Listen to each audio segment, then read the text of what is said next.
What is going on, New York Giant fans? Welcome back to another edition of the Big Blue in the Bronx podcast. Make sure you hit the like button, comment, subscribe, do all the good stuff. Turn on post notifications so you know when the live stream pops video drops. Appreciate y'all coming back. Share this out. Also, 5-star rating on Apple Podcast and all the good stuff. So, another preview pod once again. We are facing the New England Patriots, and this is going to be one of the worst offensive games you'll see. Actually, it might be a little bit better than the worst offensive game you'll see because I don't know that anything matches that Jets game that we had earlier in the season. And there's a few injuries on the Giants side of the ball that are going to allow New England, in my personal opinion, to kind of take advantage of the run if they're willing to do it. There's obviously some guys coming back for the Giants. There's some guys that are probably not playing, some guys that are not 100%. And New England, let's face it, they are one of the worst offenses in the NFL. Their quarterback is not good. And I think Patriot fans will even tell you that. They're not structural. And, I'm not going to say that the Giants are the superstar, high-flying, air raid offense or whatever the case may be in systematic terms or just comments or whatnot. But it just always seems like the last 2 years, the Patriots have been running their offense from the 1990s. It's a lot of back shoulder stuff, running by committee, which obviously, NFL teams do now. But it just doesn't look very modern. The concepts don't look very modern. And last year they had, they had somebody as their offensive coordinator. He got fired, and then they brought in Bill O'Brien. And they really haven't done much more. Now, of course, maybe if you change the quarterback, it could change a couple of different things. They also don't have any admirable wide receivers that are threats. Demario Douglas has gotten some reps within the last few games. A little bit more. Devontae Parker's that 50-50 ball guy, which is perfect for the system that they run. And Juju Smith-Schuster is coming from the slot. So that's basically their offense. Also with Hunter Henry at tight end, they got some offensive line issues. As far as what the Giants are facing, and of course we'll get into specifics and things to look for like we always do. Giants offensively, I think they're going to have to attack it via the passing game. Something that they did last week. Obviously, they only accumulated something like 245 yards, but they attacked Washington's weak defense and got Jack Del Rio fired a week later. Combined that with the horrible performance against the Dallas Cowboys. But they're not terrible against the pass, but they do give up a lot of big plays, a lot of busted coverages, a lot of different stuff downfield, where against the run, they are actually pretty good, and that's what the Giants kind of focus on. They focus on running the football a little bit more than they pass the football. But real quickly, I do want to, comment a little bit on my experience at the Jets game and, of course, meeting Michael Strahan. And I was told the day before Thanksgiving, hey, listen, we got tickets to go to the Fox Thanksgiving thing because there was the parade held in Manhattan, and then to the side they had the Fox show for Thanksgiving, and I'm like, okay, yeah, let's go. So dealing with a Karen and dealing with all these other idiots, I was in the back for the pregame show.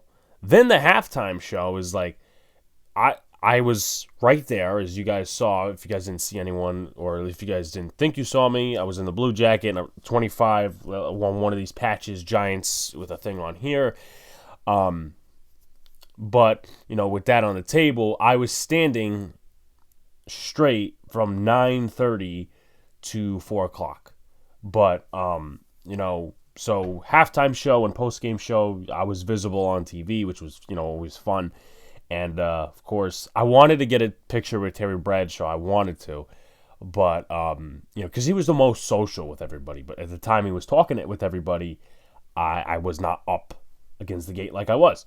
I almost got a picture with Howie Long, but in the shot that I took of me and him, he wasn't looking at the camera. He was signing at someone else's ball. So I'm like, fuck, that's not going to work. So when Michael Strahan came over to sign someone else's ball, I'm like, hey, Mike, take a quick picture for a Giants fan, and obviously he was willing to do it. So that was fun. And, of course, the Jets game, the food was okay. The food was okay in the media press box room. And I know this really doesn't have to relate to, obviously this podcast episode, but also as well, I want to detail my experience in the press box again, which I will be on Sunday for the Giants. And also as well, we're not going to have a guest on because I've reached out to multiple Patriots people. They did not reply. So you're going to hear, obviously all the Patriot stuff through me and my research, of course. But, when I tell you that everybody, including a former professor of mine, who you guys may or may not know because he's on 1010 Wins as the news update guy for the sports segments, when I tell you everybody was laughing in the press box when Javon Holland took that back for 100 yards, everybody was dying of laughter, including myself. That's how sad the Jets franchise is. But anyway, we got to move on. So here's the injury report for this week. We'll start with the New England Patriots, and this is, of course, the Bill Belichick way of doing things. They always list questionable. They're playing the gamesmanship game. This is a Belichick thing. So everybody was limited in participation that is questionable throughout the week. So we got Jawan Bentley, hamstring injury. We got Trenton Brown. He's got an ankle injury. We got Jonathan Jones, knee injury. Devontae Parker, questionable with a concussion. Riley Reif, questionable with a knee injury. Special teamer Matt Slater, questionable with an ankle injury. And Dietrich Wise, questionable with a shoulder injury. You move to the Giants, and things are surprising in some ways. Things are surprising, not really, in other ways. So Evan Neal's out with an ankle injury. I'm pretty sure, maybe pretty sure, but he should be back after the bye. I would be a little surprised if he's not. This one kind of just jumped out at me on Wednesday. I'm like, okay, this is not necessarily the most normal of circumstances. Dexter Lawrence is doubtful with a hamstring injury. Notice how I said at the beginning of the show, the Giants might be ran on a little bit more than passed on, because that guy's going to be out of the game. And Darius Slayton with a neck injury, which could hamper the Giants' offense, because Slayton, it seems like he is the most not he, but DeVito's the most comfortable with him as a wide receiver, as he was last week and in Dallas a little bit. It seems like those two had a rhythm, and Slayton could do a couple of different things that some of these other wide receivers can't. He's a traditional wide receiver, and with that on the table, Jalen Hyatt, Wan'Dale Robinson, and I don't know who else is going to kick in, Sterling Shepard. I'm not too favorable on that quite. Not that I've really been astounded isn't the right word. Not that I've been blown away by the play of Darius Slayton this season, but it's still a loss to have him not playing on Sunday, so he's doubtful. And then Eric Gray is questionable with an ankle injury, so he's expected to return. Obviously they are going to activate him off the IR, or at least that's the hope. And Deion Jackson was cut, so he kind of filled the role for a few weeks. But all I'm asking is please, please, please, please, please, leave Gunnar Olszewski as the returner. Do not do Eric Gray. Paris Campbell can still kick return. Please, just don't do that to Eric Gray. I don't know why they're trying to justify this fifth-round pick by putting him on special teams when it clearly doesn't work. So anyway, moving forward, we got the team stats. It's not good for either team offensively. The Patriots, 26th in total yards, 22nd in passing offense, 26th in rushing offense, 31st in points per game. Defensively, 16th in total yards, 19th against the pass, 10th against the run, 24th in points per game. Then you take a look at the analytics side of things. They're 8th in pass percentage, 25th in run percentage, 16th in pass percentage on first down, 10th in run percentage on first down, 4th in blitz percentage, 15th in pressure percentage, and 29th in sacks. Giants, 31st in total yards per game. Now, we thought they were 32nd, but after the Jets' performance on Friday, we are now 31st, so we moved up a spot. Whoop, whoop. 32nd in passing offense, 13th rushing, and 32nd in points. Defensively, 28th in total yards, 22nd against the pass, 28th against the run, and 28th in points per game. Analytically, offensively, 25th in pass percentage, 8th in run percentage, 29th in pass percentage on first down, and 11th in run percentage on first down. And then, of course, we do have the defensive analytics, the second in blitz percentage, which when I looked at the stats, I was very surprised in some sort of ways that the Patriots blitz as much as they do, because they blitz the fourth most in the NFL. And I'm like, that's quite interesting, because they don't have Brian Flores anymore. It's either Steve Belichick or Gerard Mayo calling the calls on defense. Then 19th in pressure percentage and 27th in sacks. So, we go to things to look for.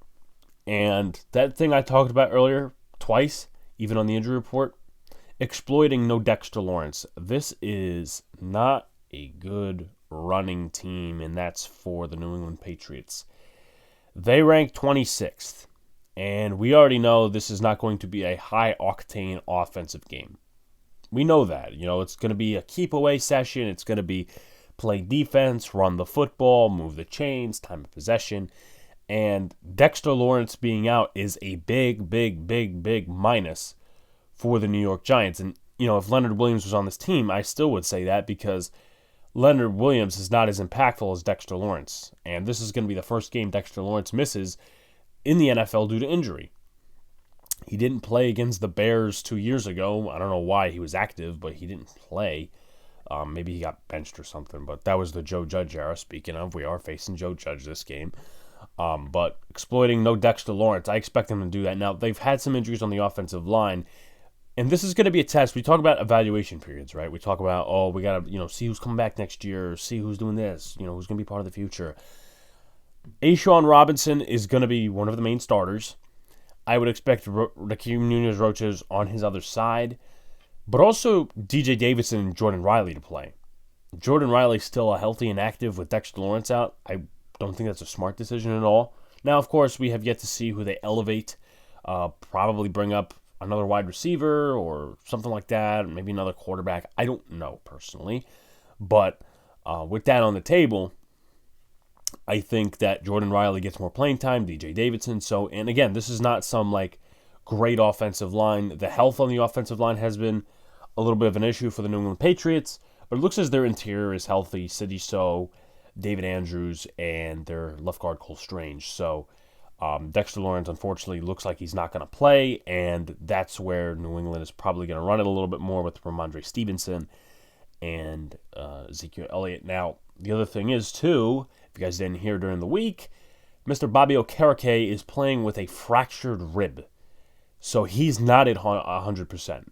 And I give him all the creds in the world for playing with a fractured rib. Me personally, again, this is the fan rooting for losses coming out in me. I would sit him, right? You don't want to prolong something for the future. He tears his rib, tears something else, and, he's out for, the rest of the year and possibly next. I don't want that to happen. And this guy has played really well for the Giants, but, he's going to play. He wants to play, and good for him. But we might not see 100% of Bobby Okereke either on the field or just in snap percentages. So, the Giants with more of a pass, New England's ability to give up explosive plays. Darius Slayton, he's the lead receiver on offense right now, or at least the lead wide receiver. It's down to Sterling Shepard, Jalen Hyatt, and Wan'Dale Robinson. And I can't trust 100% of those guys yet. Now, Wan'Dale's been inconsistent at times, but, I think obviously he's got to get his feet under him a little bit more. And, when he gets the ball, he can make guys miss. Jalen Hyatt, deep threat. Again, he's more of that chunk play guy, so that's how they might use him in that area. But he's not like, he's going to get 6 catches for 89 yards. It doesn't look like he's that this year. Maybe next year, maybe the year after. You could also factor in a guy we've completely forgotten about, and I'm not talking about Paris Campbell. I'm talking about Isaiah Hodgins, who I think last game saw a little bit more in snaps with a couple of guys going down and, the rotations of the wide receivers. So I think you'll see Hodgins maybe trying to take that Slayton role, though Slayton creates a little bit more separation. So I would tend to say Isaiah Hodgins gets a little bit more of the offensive snaps. And, hopefully during the week, Tommy DeVito went to another wide receiver and said, hey, you're going to be my best bud this week. Again, Jonathan Jones is questionable. We don't know if he's going to play or he's not going to play. The stats aren't too bad on the corners, though they are missing some key pieces. You take a look at Matt Judon. You take a look in the secondary at Jonathan Jones, who's questionable, if I didn't mention that already, and Juwan Bentley. So they might miss some pieces on defense. And also Christian Gonzalez, too, who was playing really well before the injury. Also something I didn't mention before when it came to defense for the New York Giants, and we'll talk about defense, for the rest of the way till players to watch, is Jihad Ward possibly on the interior defensive line just to boost up some help. I think the Giants could definitely go with like a 3 defensive line rotation and then maybe 2 on the edge. So kind of like a 3 whatever something, right? 3 interior defensive linemen instead of the traditional 2. What is it, the 2-3-5 they play in this defense? Or is it like the 2-4-5 or the 2-3-6? Something like that. But I would imagine that Jihad Ward gets some playing time on the interior just to throw the New England Patriots off. Now, they probably have studied that. Let's be completely honest and transparent with ourselves. But, they're going to need, in more ways than one, some pressure and just some distractions because Dexter Lawrence is not there and he created a lot of havoc. And Azeez has not been consistent. Let's be completely fair with ourselves. I don't think he's even touched the quarterback this year. Maybe he has and I just haven't seen it. But that goes to the next one. More blitz with Kayvon is the only proven rusher to mess up Mac Jones. And during the week, Bill Belichick was like, wink blitzes a lot and we need someone with experience to be able to handle that, and that could point to maybe Bailey Zappi is not the starter. They have not named a starter yet. They've not named a starter, so I'm going to go with the assumption that it's going to be Mac Jones, but still, Mac Jones is not a mobile quarterback. He's not going to sit here, take off and run, or he's not going to sit here and, do some naked boot or, do some of these other things as well. But I would tend to believe that the Giants blitz a little bit more, kind of like they did in the preseason game when we first saw the Dable coaching staff. But this is like a real game. Kayvon Thibodeau coming off the edge. And obviously you'll throw in Boogie Basham and all these different guys. Maybe some DB blitzes too. I think they'll need some help on that. Jason Pinnock coming off the edge, maybe Xavier McKinney. So I think the blitz is going to be more. Maybe they do play some zone coverage, but I don't really recommend it because I think the Giants, though Dexter Lawrence is out, and Okereke's hurt, I do think the Giants have the personnel to pull off a defensive win, not an offensive win, because I think they outman everybody on the offensive side of the ball for New England. So let's go into the players to watch. We'll start with Mac Jones at quarterback. He has not had a good year. 10-10. Who knows? He might go 30 for 30. Not really. There's not enough time in the year. Anyway, 10 touchdowns, 10 interceptions, total of a 65.4 completion percentage, 2,031 yards, 203 yards per game, which is pretty bad. Again, we talked about the passing category for New England. And then just in case, Bailey Zapp, 10 of 25, 40% completion, 104 yards, and 1 interception, which came against the Indianapolis Colts, where they scored something like 6 points. So, rushing-wise, Ramondre Stevenson, 3 touchdowns on the year, 3.8 yards per carry, 48.2 yards per game, 482 yards. Then you got Ezekiel Elliott, 331 carries. That would be a lot. 331 yards, 86 carries, 3.8 yards per carry, and 2 touchdowns, 33.1 yards per game. And they also have Ty Montgomery and JaMychal Hasty, but those are the top guys that get the ball. You look at the receiving game, Kendrick Bourne's the lead receiver. We will not see him because of the season-ending injury. So now Demario Douglas has taken over as that, wide receiver 1-ish. Right, he's got 5 plays over 20. He's got 361 yards. He's looking for his first touchdown, and he came out of the draft this year. I think he came out of Liberty. I think he did because I remember seeing his name, and I'm like, this guy's got to be a small school guy. He played Liberty. So, again, He's probably going to go up against either Deonte Banks, Dory Jackson, or Cordell Flott. I would bet more of Banks or Jackson because he's not a slot wide receiver. But I think both of them could shut him down if the Giants play man coverage. Hunter Henry, 3 touchdowns on the season, 1 big play over 20. Again, mostly, the check downs and the shorter plays. 298 yards on 30 catches. Ramondre Stevenson also out of the backfield. No touchdowns, 2 big plays over 20. 32 receptions, 229 yards. And I think that pretty much covers it for, the main explosive guys on the New England Patriots offense. Not that this offense is explosive exclusively, but just pointing out the main targets that you're going to have to find out about, targets you're going to have to see. And also Mike Gesicki is also in there as well. Might as well throw in that name. 182 yards, 1 touchdown, and total of 21 catches. And then everybody else is just it's not good in terms of yardage. Juju has only 149 yards. There's got to be some career lows, man. Seriously. There's got to be some career lows. That try saying that 5 times fast. Devontae Parker, 158 yards and no touchdowns. Juju Smith-Schuster, 1 touchdown, 149 yards. That's not good, man.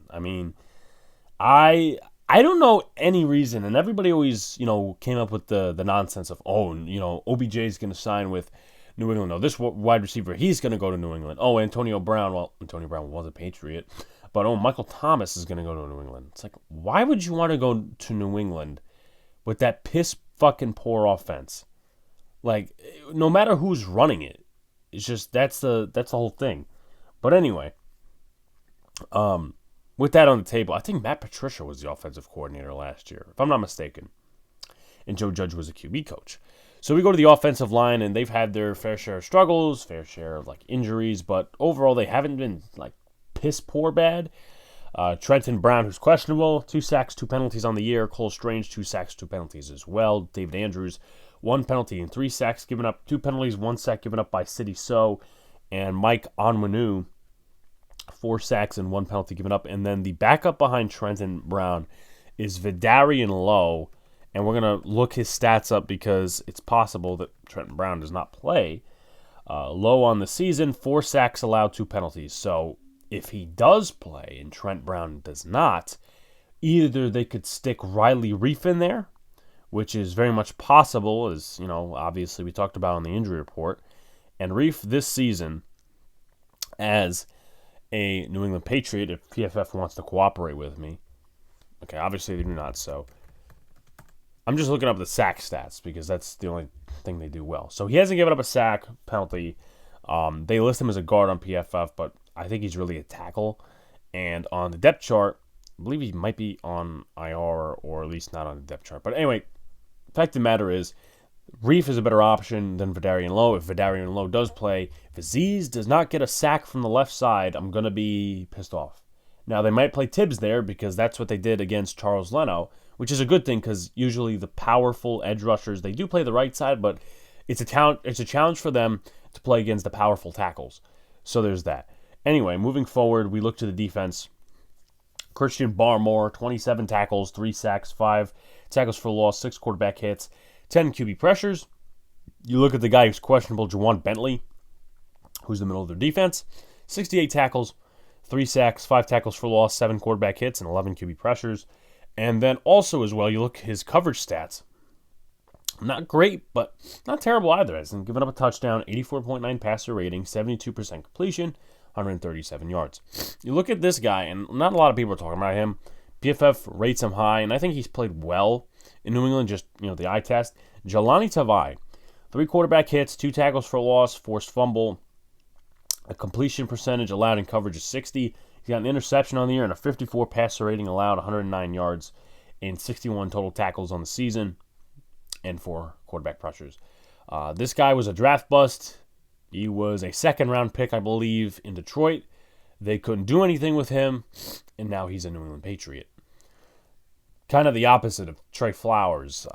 Trey Flowers actually was a good draft pick, but they didn't elect to resign him, and then he went to Detroit, and then, I think he either retired or is back with New England, just we haven't seen him. Jonathan Jones, as we talked about, 3 pass deflections on the season, completion percentage of 60.7, allowed in coverage. No interception, 289 yards, 1 touchdown allowed, and 107.6 passer rating. So not the greatest. We move to the other corner, who you guys should be familiar with, J.C. Jackson. 6 pass deflections and interception on the year. He's split it between 2 teams. I'll go over the completion percentages individually and all that other stuff. So with the Chargers, that's where he started out before he got traded. 46.2 completion percentage, 1 interception, 72 passer rating, and 1 touchdown allowed. Then you go to New England, where he's played more of the games. A 51.5 completion percentage allowed, which still isn't bad, but the passer rating is high at 102.6, 3 touchdowns allowed, and no interceptions. But he's allowed more yards to New England, not per completion, though, because per completion, J.C. Jackson allowed more big plays with the Chargers. I guess he didn't like that Brandon Staley defense.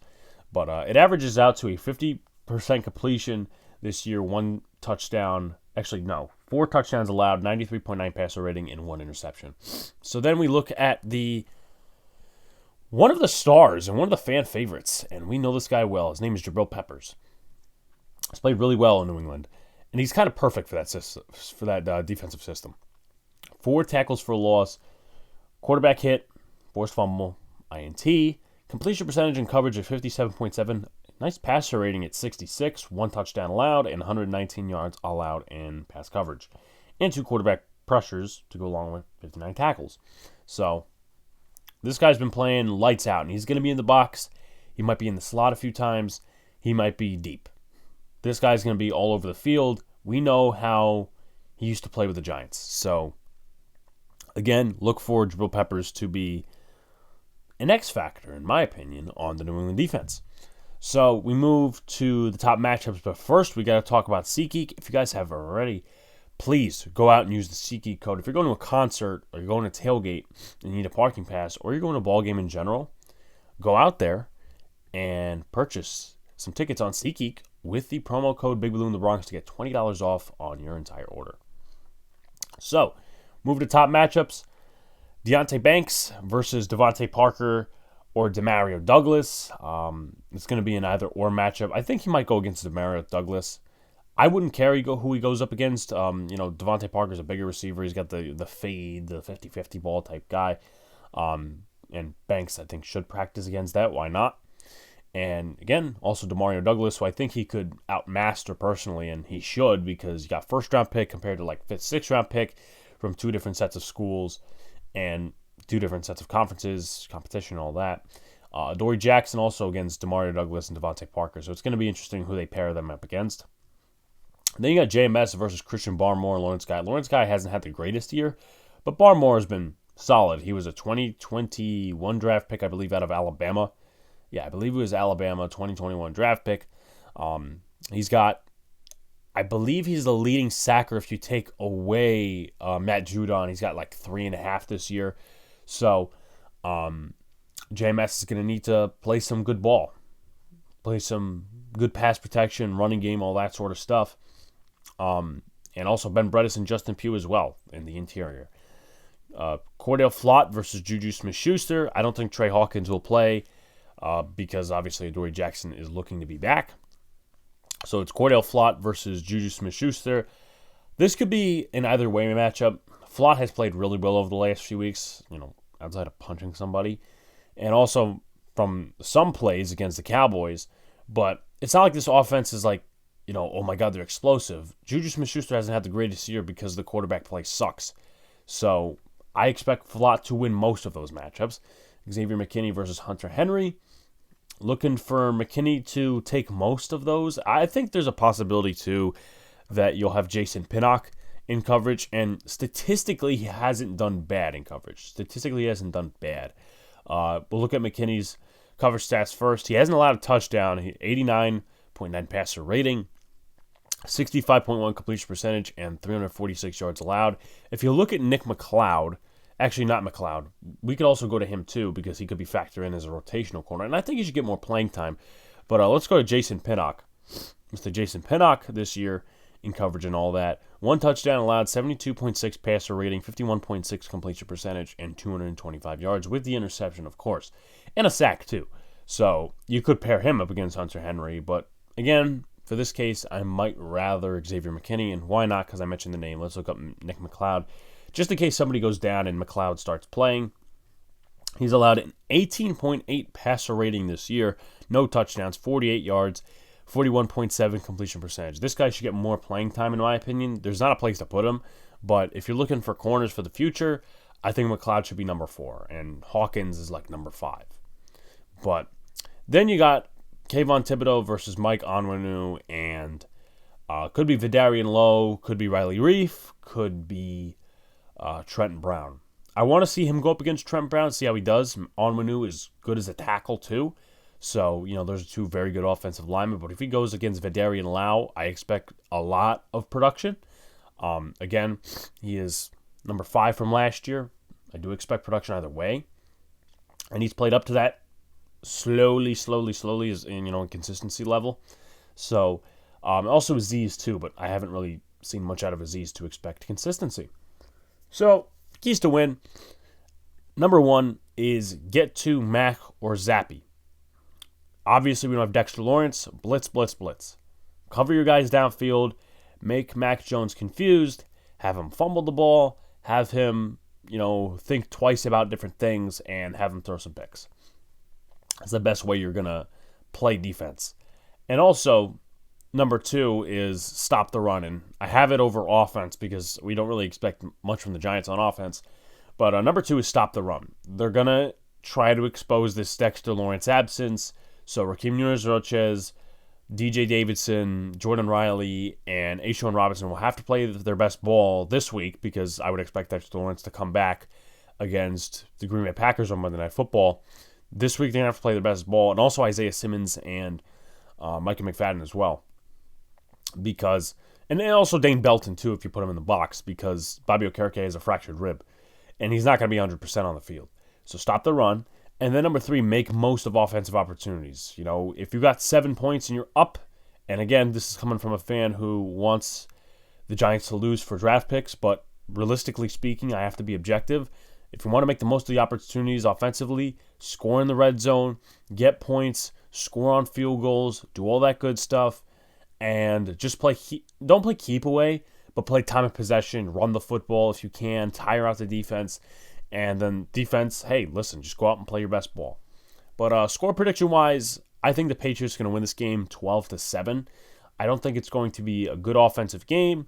I do think the rushing yards will pick up for the New England Patriots because of the Dexter Lawrence absence. Yes, that's how much I, like Dexter Lawrence. And kind of, again, if Bobby Okereke was not, dealing with a fractured rib, I would say, okay, maybe the Giants can still play the run well. If Leonard Williams was still here, maybe they could still play the run well. A little worried about that. A little worried about Bill O'Brien and them taking advantage of that. But Patriots, 12-7. I will be at the game. So if you guys have any questions you want to throw my way for me to try to get to Coach Dable, let me know. Like, comment, subscribe to all the good stuff. Turn on post notifications so you know when a live stream pops through drops. Appreciate y'all coming back. Peace out, guys. See you later. Stay cool.